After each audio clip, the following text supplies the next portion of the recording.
नमस्कार, आप देख रहे हैं द न्यूज और मैं रानी गुप्ता आपके साथ। कल देखने को मिला कि गुजरात के हाई कोर्ट में राहुल गांधी ने अपने मोदी सरनेम मानहानि केस को लेकर के याचिका दायर की थी। दरअसल सूरत की सेशन कोर्ट ने राहुल गांधी को 2 साल की सजा सुनाई थी, जिसके बाद राहुल गांधी की सांसदी रद्द हो गई थी।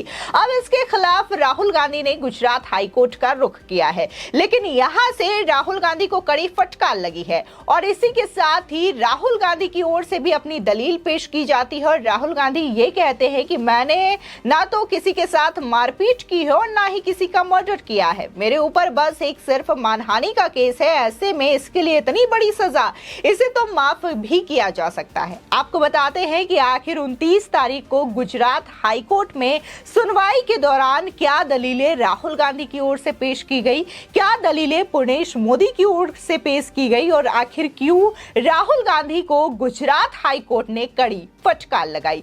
दरअसल मोदी सरनेम मानहानि केस में राहुल गांधी की पुनर्विचार याचिका पर गुजरात हाई कोर्ट में अगली सुनवाई फिलहाल 2 मई को होगी, यानी कि जो अगली तारीख है वो 2 मई के लिए दे दी गई है। लेकिन इससे पहले 29 तारीख को सुनवाई हुई और यहां पर गुजरात हाई कोर्ट ने राहुल गांधी को कड़ी फटकार लगाते हुए ये कहा कि आप एक सांसद थे जिस दौरान आप इस तरीके का भाषण दे रहे थे और उस दौरान आपको संयम बरतने की आवश्यकता है, क्योंकि आप बड़ी संख्या में जनता को रिप्रेजेंट करते हैं। ऐसे में आपको कुछ भी बोलने से पहले कई बार सोचना चाहिए। लेकिन राहुल गांधी की ओर से यह दलील पेश की जाती है कि उन्होंने मोदी सरनेम का किसी भी तरीके से बदनाम नहीं किया, मजाक नहीं उड़ाया, ओबीसी का अपमान नहीं किया, बल्कि उन्होंने नीरव मोदी, मेहुल चौकसी और नीरव मोदी को लेकर के बातें कही थी। तो इस तरीके की दलील दी गई। साथ ही यह भी कहा गया कि मैंने ना तो किसी के साथ मारपीट की है, ना तो मैंने किसी का मर्डर किया है, यानी कि मैंने कोई भी क्राइम नहीं किया है। मैंने सिर्फ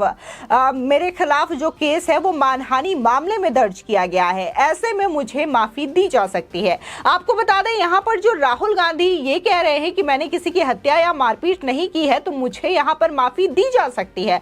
बता दें कि गुजरात हाईकोर्ट में जिस तरीके से ये दलील पेश की जा रही है राहुल गांधी के द्वारा, तो इससे पहले देखने को मिला था कि कैसे लगातार आरएसएस के मुद्दे को लेकर के अगर राहुल गांधी कुछ बोलते हुए नजर आए हों या फिर झूठे आरोप जो है प्रधानमंत्री पर लगाते हुए नजर आए थे राहुल गांधी, और उस दौरान काफी ज्यादा हो हल्ला मचा हुआ था 2019 के लोकसभा चुनाव में, जिसमें राहुल गांधी ने राफेल डील को लेकर के बड़ा मुद्दा उठाने की कोशिश की थी और यह कहा था कि इस राफेल डील में बहुत बड़ा घोटाला हुआ है और इसके पीछे मोदी सरकार जिम्मेदार है। यहां तक कि इस चुनाव के दौरान राहुल गांधी ने चौकीदार चोर है के नारे तक लगाए थे। ऐसे में देखने को मिला था कि सुप्रीम कोर्ट ने राहुल गांधी को माफी मांगने के लिए भी कहा था, लेकिन राहुल गांधी ने बकायदा एफिडेविट भी दाखिल किया और उन्होंने लिखित तौर पर माफी भी मांगी। इसके बावजूद जो है ये कहा जा रहा है राहुल गांधी की ओर से कि उन्हें माफ किया जा सकता है। लेकिन जब पुणेश मोदी के द्वारा याचिका दायर की गई थी और गुजरात की सेशन कोर्ट ने यह सजा सुनाई थी, तब 2 ऑप्शन थे, या तो वो सजा को स्वीकार करके अपनी सांसदी को रद्द करवा सकते थे या तो वो माफी मांग सकते थे। लेकिन यहां पर राहुल गांधी जो है वो माफी नहीं मांगते हैं, बल्कि प्रेस कॉन्फ्रेंस में सीधे तौर पर ये कहते हैं कि उनका नाम राहुल गांधी है, सावरकर नहीं है जो कि वो माफी मांगे। उनका कहना था कि राहुल गांधी माफी नहीं मांगेंगे, वो सावरकर के वंशज नहीं है। तो इस तरीके से राहुल गांधी कह रहे थे, लेकिन यहां पर एक बार कहते हैं वो कि मैंने कोई क्राइम नहीं किया है, मुझे माफ कर देना चाहिए। फिलहाल सूरत की सेशन कोर्ट ने जब सजा सुनाया था तो वहां पर यह चीज मेंशन की गई थी कि राहुल गांधी जो है एक सांसद हैं और बड़े स्तर पर एक समाज को प्रभावित करते हैं। अगर उनके बार बार इस तरीके की बयान की वजह से भी उन्हें सजा ना दी जाए तो ये समाज पर गलत असर डालेगा। साथ ही सेशन कोर्ट ने यह भी मेंशन किया था कि राहुल गांधी को पहले ही सुप्रीम कोर्ट मौका दे चुकी है और एक बार नहीं बल्कि 2 बार उनकी इस हरकत के लिए माफ किया जा चुका है। आपको बता दें कि शुक्रवार को कोर्ट में राहुल की ओर से सीनियर एडवोकेट अभिषेक मनु सिंघवी ने अपनी दलीलें रखी।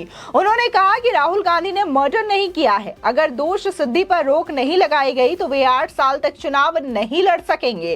राजनीति में 1 सप्ताह भी लंबा वक्त होता है, 8 साल में तो याचिकाकर्ता का पूरा राजनीतिक करियर ही खत्म हो सकता है।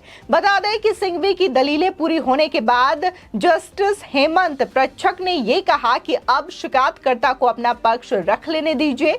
बता दें कि 2 मई को इस मामले का निपटारा कर देंगे। साथ ही अभिषेक मनु सिंघवी ने कहा कि मैं भी 5 मई के बाद फ्री नहीं हूं, मैं भारत के बाहर जा रहा हूं, इसलिए ये सब जल्द ही समाप्त करना होगा। आपको बता दें कि बीते 23 मार्च को सूरत की सेशन कोर्ट ने राहुल गांधी को धारा 500 के तहत 2 साल की सजा सुनाई थी। हालांकि कोर्ट ने उन्हें तुरंत जमानत भी दे दिया था। कांग्रेस नेता कोर्ट से सजा पर रोक लगाने की अपील भी की थी, जिससे कोर्ट ने इनकार कर दिया था। इसके बाद राहुल गांधी ने गुजरात हाई कोर्ट का दरवाजा खटखटाया। बता दें कि राहुल गांधी की ओर से पेश एडवोकेट अभिषेक मनु सिंघवी ने कहा कि ये कोई गंभीर अपराध नहीं है, उन्होंने मर्डर नहीं किया है जिसे माफ नहीं किया जा सकता। हम आरोप साबित होने पर रोक लगाने की मांग कर रहे हैं। ऐसा नहीं हुआ तो उन पर 8 साल तक चुनाव लड़ने पर रोक लग जाएगी। राजनीति में 1 हफ्ते भी लंबा वक्त होता है और अगर 8 साल भी वो नहीं काम करते हैं, चुनाव में नहीं खड़े होते हैं, तो उनका पूरा का पूरा राजनीतिक करियर खत्म हो जाएगा। अभिषेक मनु सिंघवी ने नवजोत सिंह सिद्धू का उदाहरण देते हुए कहा कि जब नवजोत सिंह सिद्धू को सजा पर स्टे मिल सकती है तो राहुल गांधी को क्यों नहीं मिल सकती। बता दें कि अभिषेक मनु सिंघवी ने सूरत मैजिस्ट्रेट के सामने पेश किए गए पुणेश मोदी बयान को भी पढ़ा और सवाल उठाते हुए कहा कि नीरव मोदी, ललित मोदी या विजय माल्या किसी भी जाति से नहीं आते तो शिकायतकर्ता की भावनाएं कैसे आहत हुई। आपको बता दें कि जिस बयान को लेकर के अभिषेक मनु सिंघवी जिक्र कर रहे हैं, दरअसल ये केस 2019 में कर्नाटका के कोलार में एक चुनावी रैली के दौरान दिए गए राहुल के बयान से जुड़ा हुआ है। दरअसल राहुल गांधी ने रैली के दौरान ये कहा था कि नीरव मोदी को देख लो, ललित मोदी को देख लो, मेहुल चौकसी को देख लो, ये तमाम जो लोग हैं आखिर इनके सरनेम में मोदी ही क्यों है। यानी कि 1-2 और नाम भी ढूंढो तो आपको इनमें भी मोदी सरनेम मिल जाएंगे, जिससे साफ तौर से जाहिर होता है कि हर चोर का सरनेम मोदी ही क्यों है। इस बयान पर गुजरात के बीजेपी विधायक पुणेश मोदी ने मानहानि का केस दाखिल किया था। बीजेपी विधायक ने आरोप लगाया था कि राहुल ने चुनावी रैली में पूरे मोदी समुदाय को कथित रूप से बदनाम किया था। आपको बता दें कि राहुल की संसद सदस्यता 24 मार्च को रद्द कर दी गई थी। इसके बाद लोकसभा हाउसिंग कमेटी ने 27 मार्च को बंगला खाली करने के लिए राहुल गांधी को नोटिस भेजा।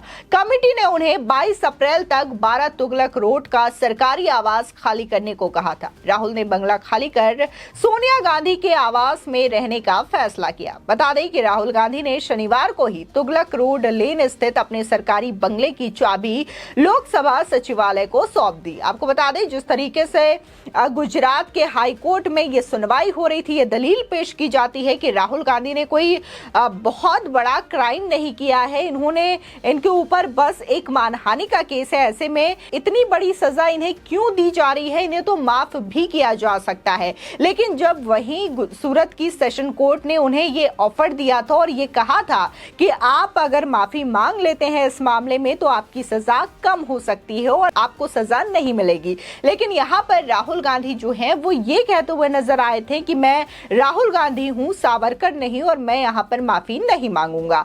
फिलहाल इस खबर को लेकर के आपकी क्या राय है हमारे कमेंट सेक्शन में जरूर बताएं। आगे की और भी अपडेट के लिए चैनल को सब्सक्राइब करना ना भूलें।